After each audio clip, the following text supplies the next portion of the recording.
Good evening, good afternoon, good morning, depending on where you are in the world. God bless and thank you for tuning in.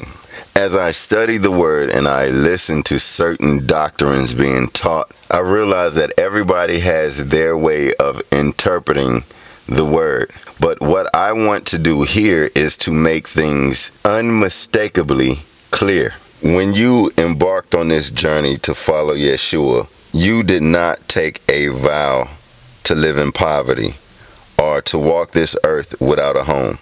So, blessed are the poor in spirit, for theirs is the kingdom of heaven, does not mean that you do not live blessed here. This simply means in your relationship with God, you realize that you are dependent on Him. He is your source for spiritual growth. The major key to this is found in John 15:5. I am the vine, you are the branches. If you remain in me and I in you, you will bear much fruit. Apart from me, you can do nothing. So if we look at any plant or any tree, we know how vital it is to have a root system that supplies every branch with nourishment. So to be poor in spirit does not mean to be broke or to settle for anything mediocre when God has placed big dreams and purpose in your heart. Another misconception is that Jesus did not have a home. This is false. Jesus did have a house in Capernaum. This is a misinterpretation of Luke 9:57 through 58. And it says, as they were going along the road, someone said to him, I will follow you wherever you go. And Jesus said to him, foxes have holes and birds of the air have nests, but the Son of Man has nowhere to lay his head. Now, this gentleman was a scribe. Now, a scribe were clerks who copied royal and sacred manuscripts. So he was not unfamiliar to power and royalty. However, he told this gentleman this simply because he wanted him to be aware of the type of a lifestyle that came with being a disciple.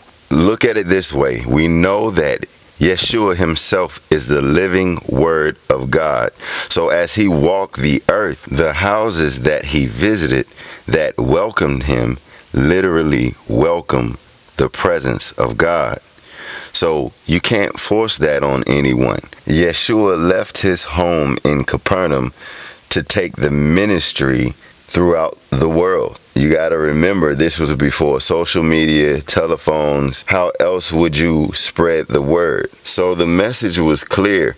Are you willing to sacrifice everything that you know and own? It's almost like he knew the gentleman wanted to walk with him only because the power that came from being seen walking with Jesus. The affiliation of being on the winning team, when clearly he did not grasp the magnitude of Yeshua's purpose.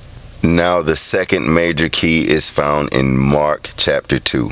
A few days later, when Jesus again entered Capernaum, the people heard that he had come home. They gathered in such large numbers that there was no room left, not even outside the door, and he preached the word to them. So this is what walking in your purpose looks like. Yeshua is an example to us to continue to always strive to be greater, remembering that we are joint heirs. Shalom.